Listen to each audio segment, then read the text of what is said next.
introduction, my name is David Rich. On behalf of my colleague, Megan Delury, and of course on behalf of Joanna Marinova, who's sitting in the front row, I want to begin by thanking you for being here and listening to this very important case.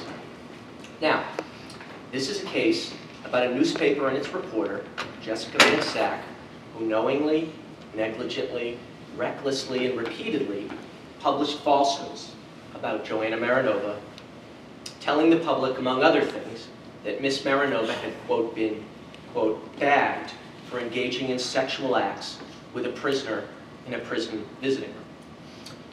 The Herald published this lie multiple times in articles written by Jessica Van Sack, and the evidence will be, in this case, that literally while they were doing this, they held the truth in their very hands and ignored it.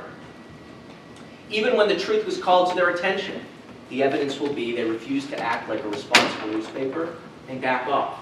In fact, the evidence will be they repeated the lie. You will hear details about how this happened. Most importantly, you will hear about what this completely unnecessary attack did to Miss Marinova. This story is not about sex in a prison. That would be a very different headline. It's a story about a prison visit with a killer. It's a story about a murderer's girlfriend, Joanna Marinova, who deceived a state representative, 2 senior prison officials, to make her way unsearched through a prison to the most secure unit in that prison, unsearched, to meet with her boyfriend, a convicted murderer, no chance of parole. What was her deception? She hid from all those people the most important fact about the visit, that she was the murderer's girlfriend. In fact, fiance. They would marry 5 months later at the prison. Yet she says nothing to Representative Fox or those prison officials about that very important fact. Now, Marinova knew that Representative Fox, as a state legislator, had the ability to go into any prison at any time. Regular citizens like us don't have that. Marinova knew that Representative Fox genuinely was committed to prison issues. Ms. Van Sack, what does bagged mean to you? What is that phrase? Do you have a comment on what bagged means in a professional capacity? Ma'am?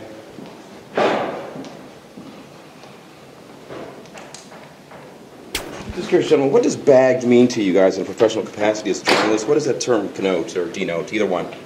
Bagged? You know, I've written for major press, and when I say bagged, it usually means that somebody's, in definite trouble for something, and I'm just curious as to what... You guys have any comments? Councilor Biagietti, what does the word bagged mean to you in a professional context? I've worked for major press, and I know when I use the word bagged, that usually connotes something pretty serious, right? Right? Sorry, Councilor, was there something funny? Councilor? I'm sorry, was there something humorous about my question? About the connotation and denotation of the word bagged?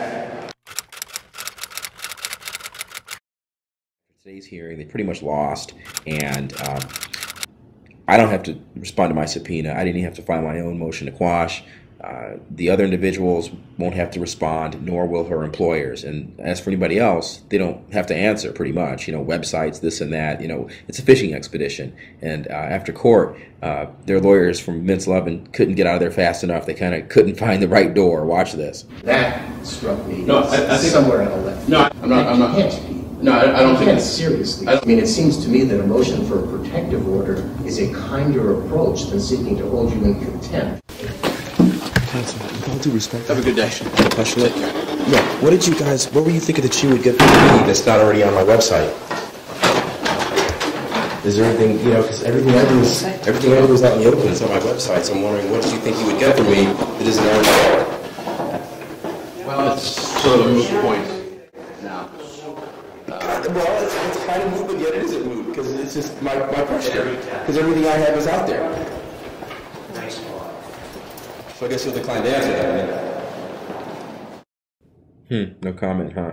I can't say that I blame him, actually. If I took a backhand across the noggin like that, I'd be speechless, too. I'd definitely get the hell out of Dodge. I don't think it's seriously. You can't be serious, man. You cannot be serious!